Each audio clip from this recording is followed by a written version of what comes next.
those of us who read history at all, and I don't sit down with history books every night, but I'm reasonably well informed on what did and didn't happen. Right. I mean, I write about it. I write about the Long March in 1948 in a song of mine on my album Amused to Death, a song called Watching TV. And in 1948, you know, blah, blah, blah, Mao Zedong got quite irate and he kicked that old dictator Chiang out of the state. Well, Chiang Kai-shek came down in Formosa, and as we know, it was known in the West, yeah. Yeah, but in my song, even back then in 1990, I was writing the material for Amused to Death, and I said, that old something dictator Chiang, who used to order his troops to fire on women and children, imagine that. So I'm talking about one of those massacres during the Civil War, the Civil War in China. So the history is there from 1948, 1949, but also the history is there from 1972 when Nixon visited China, and when they came up with the Shanghai Communique, where the United States government officially and absolutely agreed that there was only one China, and that it was governed by. It was the People's Republic of China, and it was governed by the Chinese Communist Party, and that is China. And part of China is Taiwan, notwithstanding the fact that that's where Chiang Kai-shek went at the end of the Second World War and stayed, and that there are still huge disagreements about what that history was and what's going to happen in the future.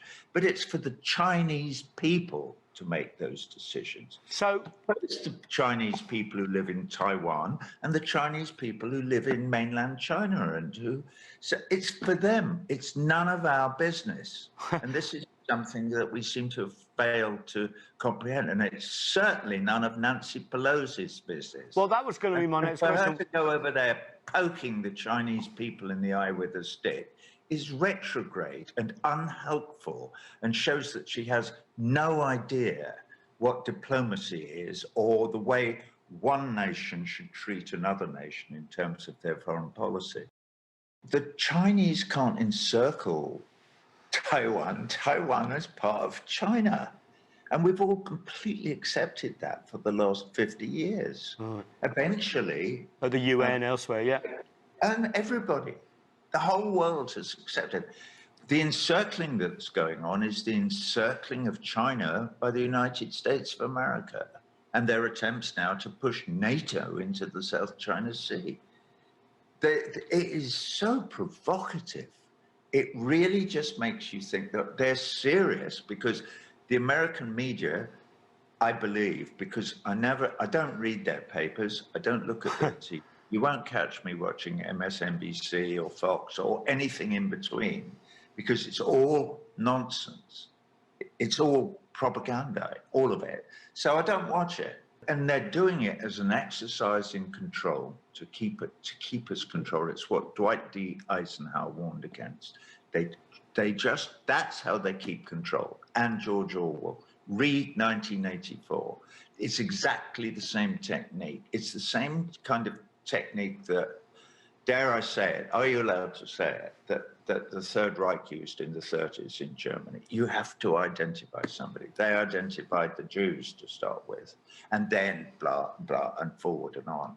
So once you identify your enemy, it's much easier to control the people, because you close down the window of attention that they have, and you close down the arguments that are very narrow, but that don't interfere with your program, which is to maintain the status quo and keep the very wealthy very, very wealthy, and to keep everyone else as a slave. Yeah, manufactured consent. Yeah, manufactured consent. Yeah, manufactured consent.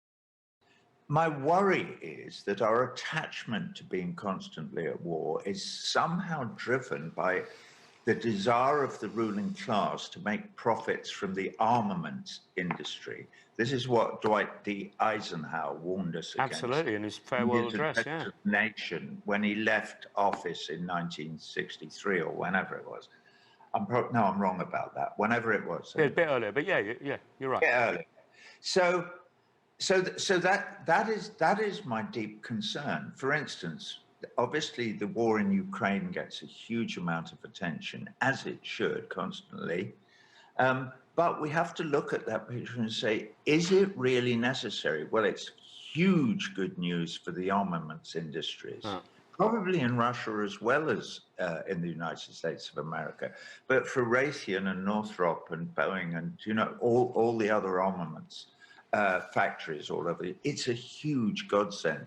Their profits are going up, the value in the companies is, but why are the American people being expected to fight that war as a proxy? Why are they sending $40 billion or whatever it is to arm the Ukrainians? Why are they doing that when the war was completely avoidable? If only they'd taken note of the Minsk II agreement, which was exactly the platform that whatever the president's name is, begins with a Z.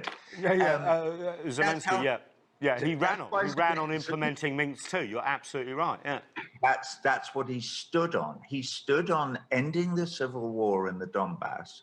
In fact, he stood on everything that was in the Minsk II and making a final peace with Moscow, making peace with Moscow and agreeing that the Ukraine should never become part of NATO. Okay, so those were the main things. Well, all the government of the United States of America had to do was to support him in those endeavors. Obviously, after he became the president, somebody, persons unknown, pointed a gun at his head and suggested to him that that's not going to happen, brother, they said. And so he's elected by in a huge landslide. 73% of the popular vote go to this guy, and he can't implement any of the things that he ran on.